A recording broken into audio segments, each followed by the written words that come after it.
안녕하세요. 성경 창세기 읽다 보면 아브라함, 이삭, 야곱 이렇게 족장들 이야기가 쭉 이어지잖아요. 네, 그렇죠. 익숙한 흐름이죠. 근데 딱 14잠에 들어서면 갑자기 분위기가 확 바뀝니다. 무슨 전쟁 영화처럼요. 북쪽 왕들이랑 남쪽 왕들이 막 싸우고 맞아요. 네 왕 대 다섯 왕. 거대한 전쟁이죠. 그러다가 갑자기 아브라함 조카 롯이 포로로 잡혀가 버리는 거예요. 이게 전체 흐름에서 보면 약간 좀 튀는 부분 같기도 하고요. 네, 그렇게 느낄 수 있습니다. 좀 이질적이죠. 그래서 오늘은 권혁철 목사님의 글 아브라함의 고백, 내 하나님 이걸 좀 길잡이 삼아서요. 이 복잡한 전쟁 이야기 속으로 한번 들어가 보려고 합니다. 아브라함이 이 혼란 속에서 어떻게 하나님을 그냥 아는 걸 넘어서 이분이 정말 나의 하나님이시구나 이렇게 고백하게 되는지 그 과정을 좀 깊이 따라가 보죠. 네, 아주 중요한 지점입니다. 창세기 14장이 단순히 옛날 전쟁 기록이 아니라는 거죠. 권 목사님 그래서도 잘 짚어주시지만 이게 아브라함이라는 한 사람이 예상치 못한 위기 앞에서 또 세상적인 어떤 유혹 앞에서 어떻게 믿음으로 딱 반응하는가 이걸 보여주는 거거든요. 믿음의 반응이군요. 그렇죠. 그리고 그 과정을 통해서 하나님하고 관계가 얼마나 더 개인적이고 깊어지는지 그걸 보여주는 아주 중요한 장면이에요. 그냥 하나님 계시지, 하나님 위대하시지 이런 지식 말고요. 네. 바로 그 하나님이 내 삶에 들어오시는 나의 하나님이시다. 이렇게 살아있는 고백으로 나아가는 그 여정. 그걸 함께 따라가 보면 아마 들으시는 분들 각자의 신앙에도 좀 비춰볼 만한 흥미로운 점들을 발견하실 수 있을 겁니다. 좋습니다. 그럼 바로 그 여정으로 들어가 보죠. 조카 롯이 모든 걸 다 빼앗기고 사로잡혔다. 이 소식을 들었을 때 아브라함 심정이 어땠을까요? 보통은 막막하거나 누구 탓을 하거나 일단 어쩔 줄 몰랐을 텐데요. 그렇죠. 당황스럽고 두려웠겠죠. 근데 아브라함은 반응이 아주 즉각적이고 단호했어요. 망설임이 없어요. 자기가 집에서 직접 기르고 훈련시킨 그 사병들 318명 이 사람들을 딱 이끌고 이미 이기고 돌아가는 그 강력한 네 왕의 연합군을 쫓아갑니다. 이야, 이거 정말 대단한 결단 아닌가요? 맞습니다. 정말 대단한 결단이죠. 그리고 그 결단이 권 목사님 글에서도 강조하듯이 그냥 조카 구하자는 혈족의 그 이상이라는 거예요. 그 이상이다. 네. 물론 조카를 구하려는 마음도 컸겠지만 그 행동 밑바탕에는 더 깊은 동기가 있다는 거죠. 바로 하나님과의 관계예요. 아브라함은 이미 하나님한테서 약속을 받았잖아요. 너를 통해 큰 민족을 이룰 거다. 네가 복 자체가 될 거다. 네, 엄청난 약속이었죠. 그렇죠. 롯은 비록 따로 살고는 있었지만 여전히 그 약속 안에 있는 아브라함의 가족 구성원이란 말이죠. 그러니까 롯이 잡혀갔다는 건 그냥 한 사람이 불행해진 게 아니라 어쩌면 그 하나님의 큰 약속, 그 계획 자체가 흔들릴 수 있는 위기 상황으로 본 걸 수도 있어요. 그럴 수 있겠네요. 약속의 위기. 그래서 그의 즉각적인 행동은 하나님이 알아서 해주시겠지 하고 그냥 기다리는 게 아니었어요. 오히려 하나님의 약속을 내가 지키고 이루기 위해서 내 모든 것, 생명, 재산, 사람들까지 다 걸고 적극적으로 뛰어드는 거죠. 이게 바로 살아있는 믿음의 표현이었습니다. 듣고 보니 정말 그렇네요. 그 318명이라는 숫자도 구체적인데 그냥 급하게 모은 오합지졸이 아니라 집에서 길리고 훈련시킨 자들이었다는 표현도 다시 보게 됩니다. 평소에 준비가 돼 있었다는 거잖아요. 정확합니다. 바로 그 준비됨, 그게 중요해요. 믿음이라는 게 그냥 마음속 생각이나 감정적인 동의 이런 데 머무는 게 아니라는 거죠. 이렇게 실제 삶의 현장에서 평소에 갈고 닦은 능력과 용기를 통해서 행동으로 딱 나타날 때 그게 진짜 힘을 발휘한다는 걸 보여주는 거죠. 네. 권 목사님 글에서도 이 부분을 놓치지 않아요. 아브라함의 믿음은 막연한 기대가 아니라 위기가 딱 왔을 때 바로 행동으로 옮길 수 있는 그런 준비된 순종이었다는 점. 이걸 짚어주시는데 이게 오늘 우리에게도 생각할 거리를 많이 던져줍니다.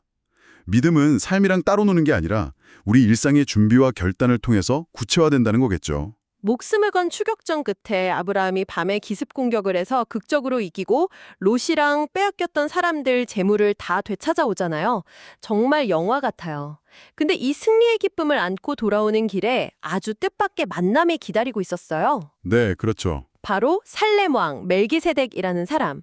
성경에서도 이 사람 참 신비롭다고 하던데 그가 떡이랑 포도주를 가지고 나와서 지친 아브라함 일행을 맞이하고 축복을 해줍니다. 네, 이 멜기세덱의 등장이 창세기 14장의 또 하나의 중요한 포인트입니다. 그는 살렘, 그러니까 평화의 도시, 나중에 예루살렘이 되는 그곳의 왕이었고 동시에 지극히 높으신 하나님의 제사장이었어요. 왕이면서 제사장. 네, 당시 고대 근동에 그런 경험에 있긴 했지만 여기서 멜기세덱은 아주 특별한 역할을 해요. 아브라함에게 하나님의 이름, 그분의 성품을 아주 분명하게 선포해 줍니다.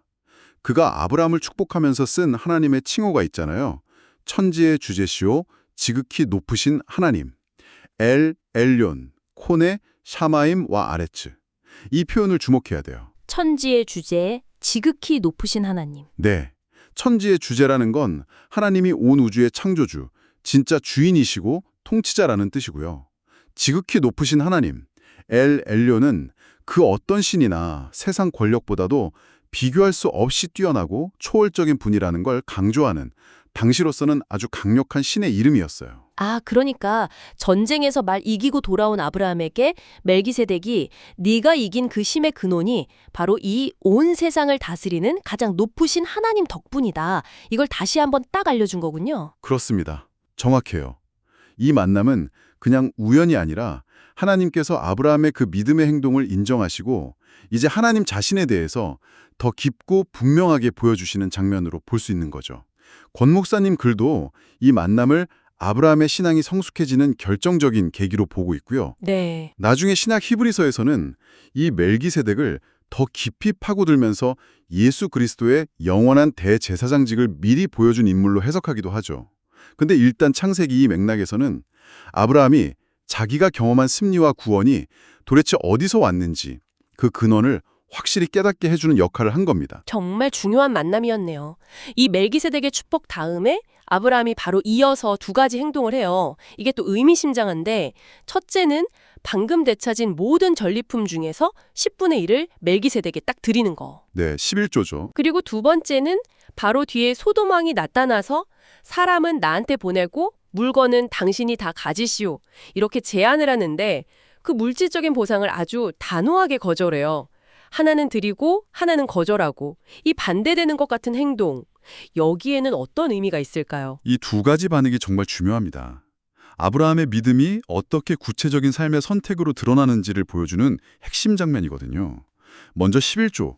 성경에서 11조가 명확하게 행해진 첫 기록이 바로 여기예요. 아, 처음이에요. 네, 아브라함이 전리품의 10분의 1을 멜기세덱, 즉 지극히 높으신 하나님의 제사장에게 드렸다는 것. 이게 뭐냐면 이번 전쟁의 승리, 그리고 그 결과로 얻은 이 모든 것들이 내 능력이나 내 꾀 때문이 아니라 전적으로 천지의 주제이신 하나님의 주권적인 도움과 은혜 덕분입니다.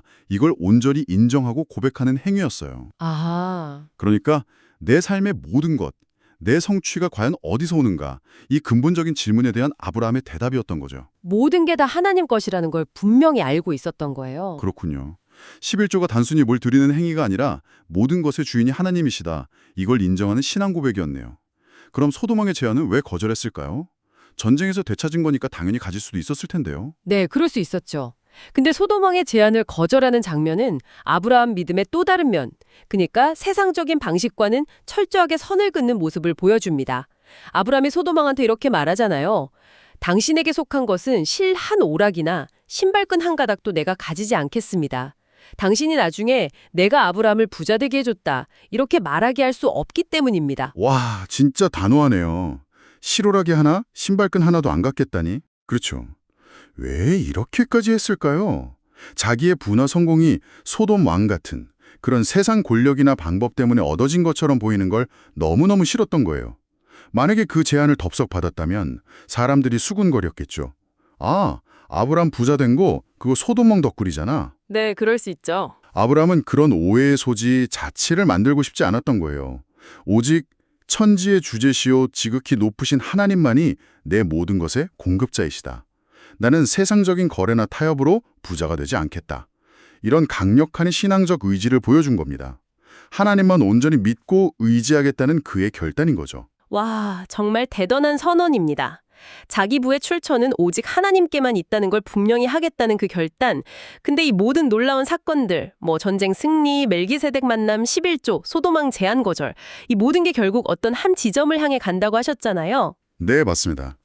이 창세기 14장 이야기의 진짜 하이라이트, 권 목사님 글도 결국 이 부분을 주목한다고 하셨는데 그게 바로 아브라함 자기 입으로 하나님을 어떻게 부르느냐, 그 호칭의 변화에 있다고요. 맞습니다. 바로 그 지점이에요. 지금까지의 모든 사건, 모든 경험이 하나로 웅축돼서 터져나오는 순간이죠.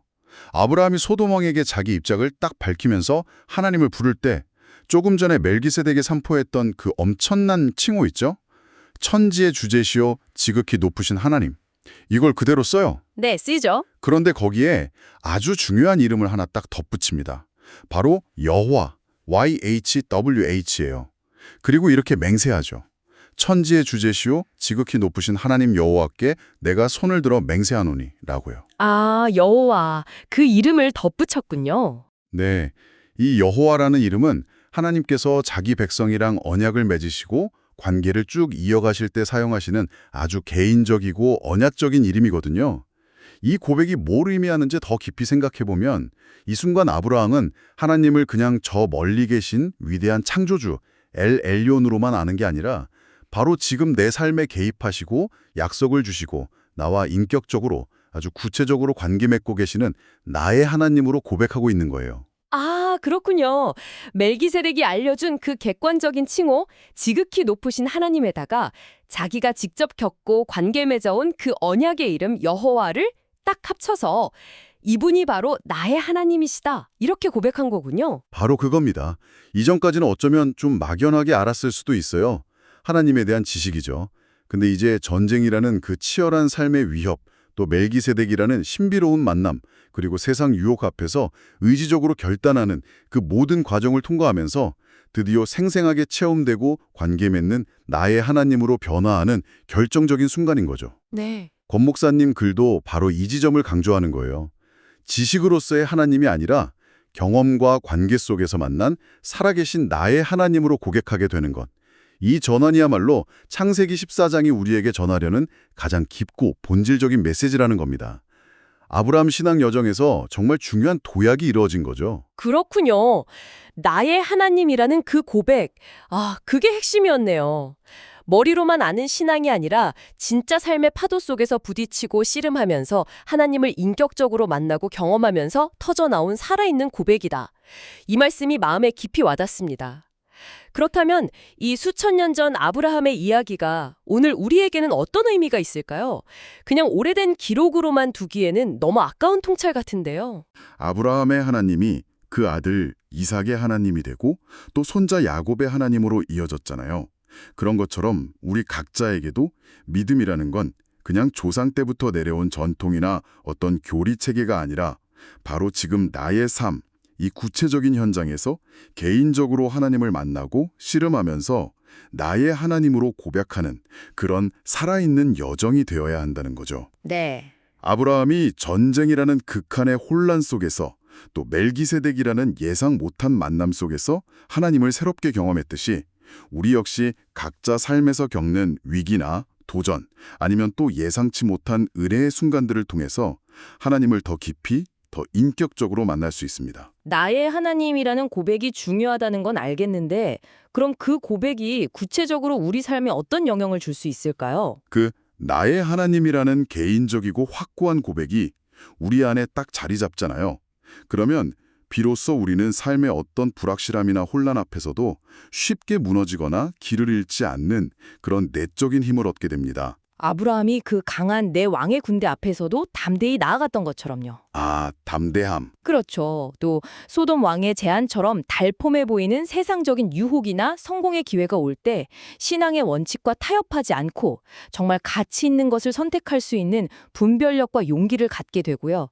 더 나아가서 하나님이 주신 복이나 성공에 취해서 교만해지거나 그냥 거기에 머무른 게 아니라 오히려 그 모든 것이 나의 하나님으로부터 왔다는 걸 기억하면서 감사하고 더 하나님께 가까이 가려고 하는 그런 건강한 신앙 태도를 유지할 수 있게 되는 거죠. 네. 여기서 우리가 주목할 점은 이 나의 하나님이라는 인격적인 고백과 믿음이 있을 때 삶의 어떤 위협이나 유혹도 결국 우리를 넘어뜨릴 수 없다는 믿음.